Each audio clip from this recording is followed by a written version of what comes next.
Alright mga kapatid, dahil nga sa pagsasalita ni US President Donald Trump, no, kaugnay sa mga nangyayaring kaguluhan ngayon dito sa Iran at Israel, binalaan na rin siya mga kapatid, no, ng Supreme Leader ng Iran na kung ang US daw ay manghihimasok, makikialam, magkakaroon ng military intervention, no, talagang aatakihin daw nila ang US at mas malala pa daw ang sasapitin ng US kaysa sa sinasapit ng Iran. Yan ang sabi mga kapatid ng kanilang Supreme Leader. Ito panoorin natin mula rito sa first post. Basahin muna natin to. Sabi rito, on day 6 of the escalating conflict between Israel and Iran, airstrikes and missile attacks continue to claim lives and deepen regional instability. Israeli jets have targeted Iranian military sites. Since last week, Iran has responded with over 400 missile and drone attacks.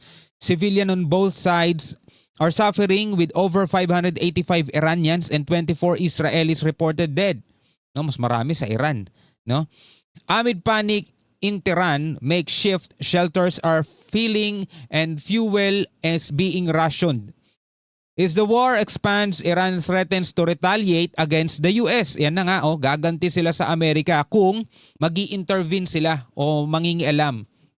Meanwhile, President Donald Trump has revived calls for a nuclear deal, suggesting talks may still be possible. So gusto pa rin makipag-usap ni Donald Trump tungkol doon nga sa nuclear deal. Kasi yun nga yung pinagtatalunan nila rito, yung pinagmulan ng gere.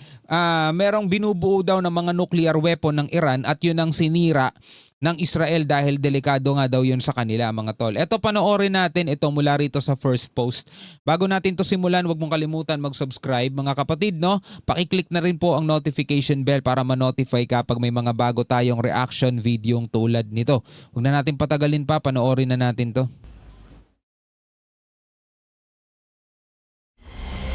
Binalaan ng Supreme Leader ng Iran mga tol, no, si US President Donald Trump, huwag kang mangialam kung ayaw mong madamay.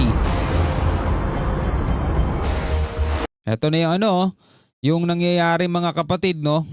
Ito sa Iran to Yan nakikita mo yan, napakahabang mga sasakyan na yan. Yan yung mga mamamayan, mga tol sa Iran na lumilikas na kasunod nga nung babala ni US President Donald Trump na evacuate immediately. Diba? Naalala ninyo yun, sabing ganun ni Trump, lisanin na ninyo ang Kapitolyo ng Iran. So sabi rito, thousands of Iranians flee from Tehran, no? Umalis na sila mga tol, which is a good decision yan. Kaysa maipit ka dyan, di ba? Haba traffic Iran warns US involvement risk all-out war. So magkakaroon ng all-out war kung makikialam ang Estados Unidos.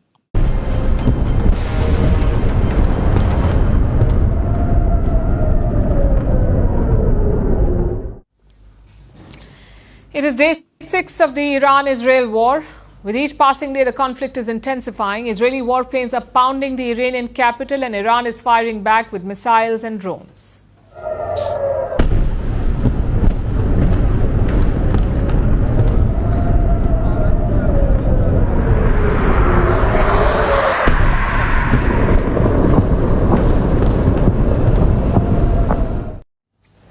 This is a full-scale military campaign. Look at the latest Israeli strikes. They targeted strategic sites in Iran, including a facility that built uranium centrifuges and another one that produced missile components. Israel struck both of them. And these are not just tactical targets. These are core pieces of Iran's military infrastructure. Tehran tried to defend them but failed. So both sides are exchanging fire and the war of words is escalating at the same time. After 6 days of fighting, the Iranian supreme leader broke his silence today. So itong nakikita niyong video mga tol, yan, ito. Sa Tehran to o sa Iran, meron pa rin sila kahit papano na mga air defense system mga tol. Kasi etong mga lumilipad na yan mga rocket na yan, galing yan sa Israel na ini-intercept nila. Kumbaga parang Iron Dome ng Israel mga tol. Meron pa rin gano'n ng Iran. Kaya makikita mo sa himpapawid pa lang, is pinapaputok na agad. So both sides are exchanging fire and the Ano? war of words is escalating at the same time. After 6 days of fighting, the Iranian supreme leader broke his silence today. That's Ayatollah Ali Khamenei. He said Iran won't surrender. He released a statement via the Iranian press. The Iranian nation stood firm against the imposed war, just as it will stand firm against an imposed peace. And this nation will never submit to anyone's imposition. Well, this was a response to Netanyahu, who's been talking about regime change in Iran. In fact, yesterday, the Israeli Prime Minister suggested that Israel wants to take out Ayatollah Ali Khamenei. It's a plan that the American president, Donald Trump, is said to have vetoed. In fact, Khamenei took aim at the US too. He warned them against entering this war. Listen to this. Of course, the Americans, those who are familiar with the politics of this region, know that America's intervention in this matter is 100% to their detriment.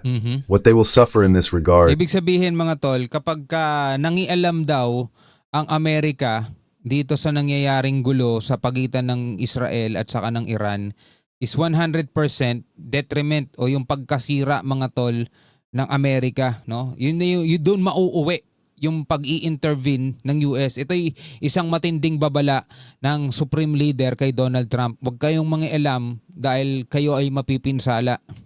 is much greater than what Iran may suffer. Ayan, no? The damage America will suffer if it makes a military intervention in this field will undoubtedly be irreparable.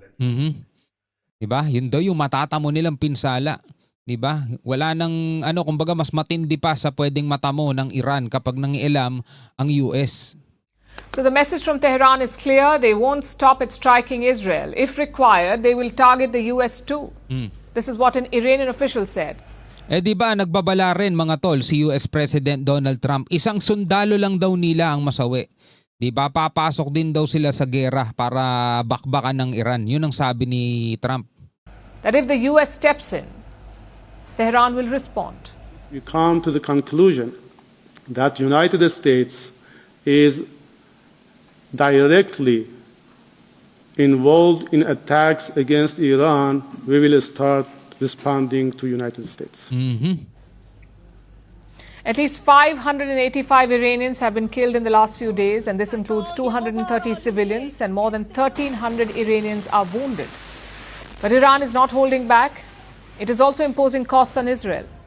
Since last week, it has fired more than 400 missiles towards Israel and hundreds of drones. At least 24 people have died in Israel, and hundreds more are injured. Like I said, this is now a full-blown conflict. It has turned Iran's capital into a battlefield. Thousands of people have fled from Tehran. They're worried about more Israeli strikes.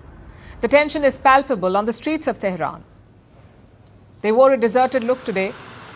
You see, unlike Israel, Iran does not have dedicated bomb shelters. So metro stations and mosques have been turned into makeshift shelters. Yun ang diferensya. Wala rin silang dedicated bomb shelter, not unlike Israel, di ba?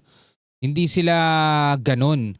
Kaya kung titignan nyo, 585 na ang nasawi doon sa Iran, habang nasa 28 naman dito sa Israel. Bukod doon sa Iron Dome ng Israel, meron ka din kasi silang bomb shelter. Dito sa Iran, wala.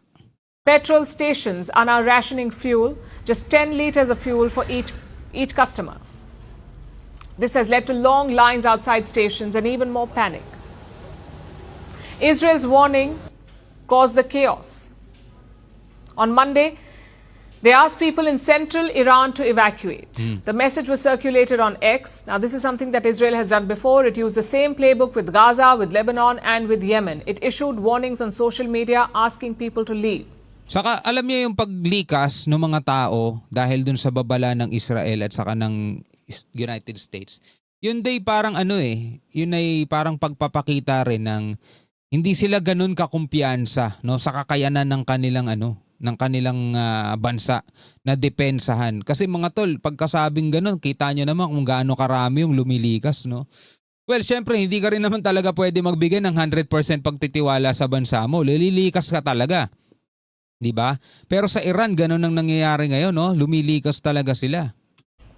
Dito naman sa Israel, wala pang ang tayo ngayon 'di ba? Wala pang ang sapilitang repatriation o yung mandatory Even though X is banned in Iran, word got out.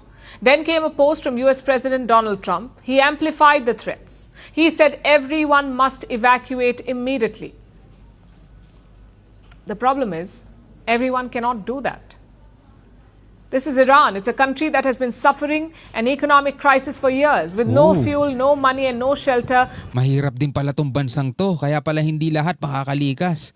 Nagsasuffer sila sa crisis ng mahabang panahon na. Sinasabi, walang pera, walang fuel. It's a country that has been suffering an economic crisis for years with no fuel, no money, and no shelter. For many Iranians, there is simply no way out. Ang hirap ng buhay, tapos puro paikipaglaban ang gusto. Unless, of course, there's a deal, a nuclear deal. For days now, Donald Trump has been pushing for it. He wants to revive the nuclear deal with Iran. He wants Iran to give up its nuclear program, and today he repeated the offer. Trump said Iran still has time, and it is not too late. You don't know that I'm going to even do it. So yan talagang gusto mangyari ni Donald Trump, no? Isuko ng Iran yung kanilang nuclear program. 'Di ba? Tapos ang problema. Pero ang sabi naman ni Netanyahu, isa lang ang nakikita nilang solusyon. Kailangan ma-eliminate yung kanilang supreme leader. You don't know. I may do it. I may not do it. I mean, nobody knows what I'm going to do. I can tell you this, that Iran's got a lot of trouble, and they want to negotiate. Is it too late, though? Do you think it's too late to now? Really, nothing's too late. Trump claims that Iran has reached out, that it is ready to talk. According to the US president, Iran has made a proposal. It wants to start negotiations, possibly even at the White House. But so far, Iran has said nothing of the sort. There is no official confirmation. And it also looks far-fetched. Can Iran really negotiate when warplanes are hitting Tehran?